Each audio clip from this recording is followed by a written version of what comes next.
அனைவருக்கும் வணக்கம். இன்னைக்கு முட்டை குருமா தான் பண்ண போகிறோம். எப்படி பண்ணுறேன்னு சொல்லி பார்க்கலாம். வீடியோக்குள்ளே வாங்க. முதல்ல 4 முட்டையை வேக வச்சு எடுத்து ஆற வச்சிடலாம்.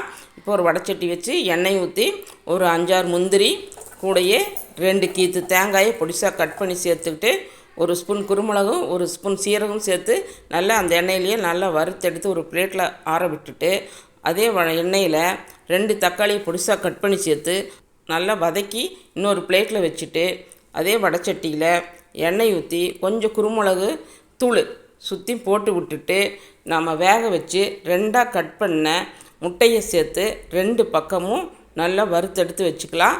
இந்த கேப்பில் நம்ம வறுத்து வச்ச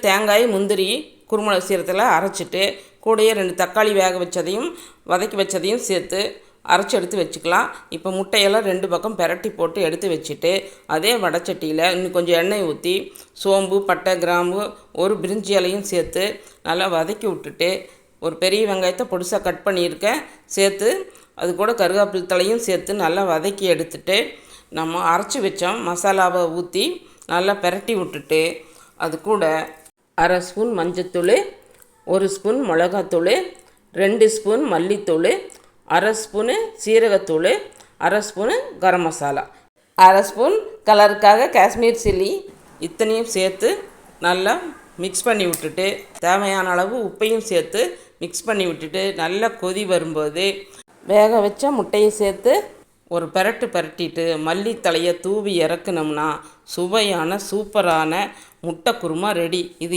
எல்லாத்துக்கும் நல்லாயிருக்கும். சைட் டிஷ்ஷாகவும் வச்சுக்கலாம், மெயின் டிஷ்ஷாகவும் வச்சுக்கலாம். இட்லி, தோசை, சப்பாத்தி, சுடு சாப்பாட்டு இது எல்லாத்துக்குமே நல்லாயிருக்கும். செய்து பாருங்கள்.